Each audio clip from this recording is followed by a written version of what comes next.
Welcome folks to a very quick one, talking about the reason, bro science, and a little bit of science behind why I personally tune my bear shafts a little bit knock high and a little bit weak.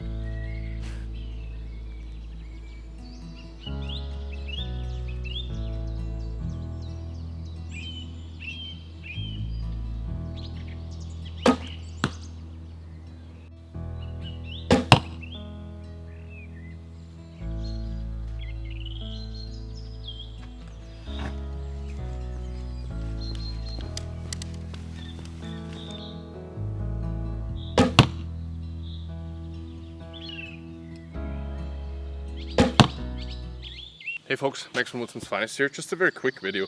So the other day I presented the walking stick part 2 basically to you by Tisa River Archery out of Serbia, Hungarian guy, incredible bowyer, more attention to detail than I could ever put into words.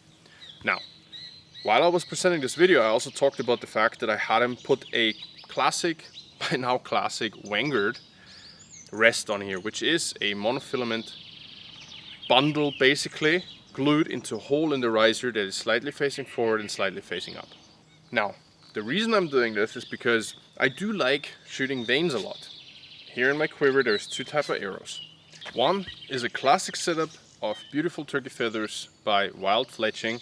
These are all hunted in the US. People send like the wings of the birds to him and he makes these absolutely beautiful left and right wing fletches. Now, feathers obviously gonna lay down when they go over your shelf. Same with the elevated rest. Another reason why I run this elevated rest is that I'm obviously shooting a fixed crawl, and with a fixed crawl with an even tillered bow, I want to bring the arrow up a little bit to compensate for the amount that I go down on the string, so at the end of the day I'm still pulling basically across from the geometrical middle of the bow, not to stress the limbs unevenly, get the bow out of tiller, out of sync, etc, etc. So that's another reason. So fletching is not going to be the challenge, but vanes that I'm running, because in some hunting situation I might run into a total torrential downpour. So I do like having fletchings with feathers and vanes in my quiver, because out to 20 yards, 25 yards, as I've shown in the entire video about this bow, they're basically identical in terms of like point of impact. However, because obviously we've got like a hard side plate, this bow is cut past center, so I'm beautifully just one arrow width outside of center if I'm running the arrows on here. Very, very forgiving setup. Accurate, some might say. There is still not a lot of tolerance and there is not a lot of leeway for screw ups on my side. Plucky release, all of this kind of stuff. So as I'm trying to build the most forgiving setup for all the screw ups that the soft tissue behind the bow, moi, is going to be able to make, I'm trying to tune my bear shaft slightly knock high and slightly weak.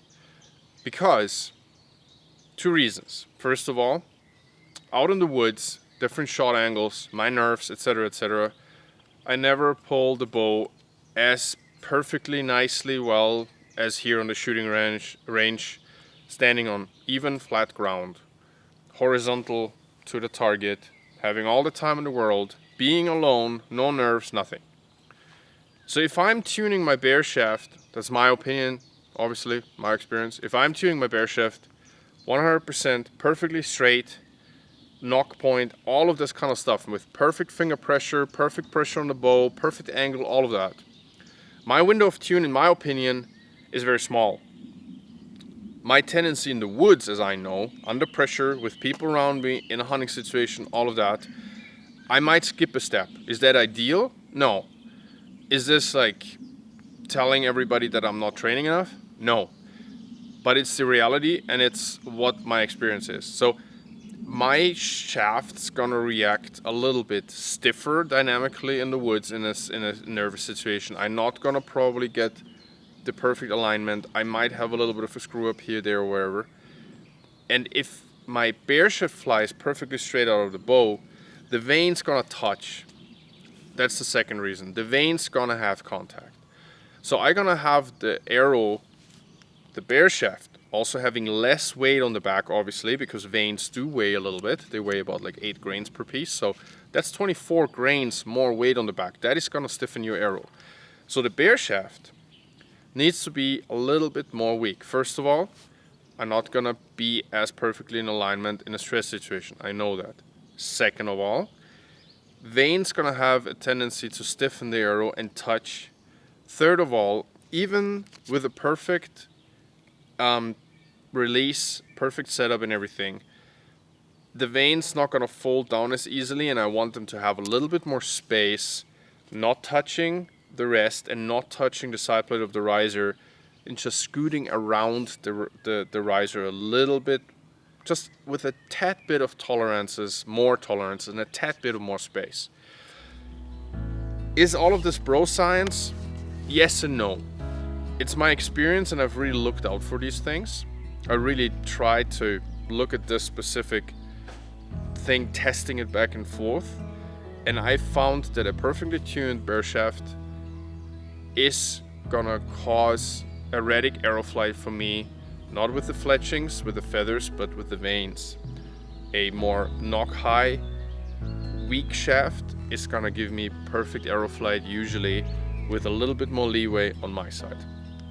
I hope this video helped you guys, and I hope it explains a couple of things. Thanks for tuning in. Thanks for checking out the grip to tip episode on the Teaser River walking stick. There's a lot to come, a lot of really cool videos, and I hope this was helpful. Like, share, subscribe, do all the stuff that helps out the channel a little bit. Thank you very much, folks, and don't forget, aiming is cheating.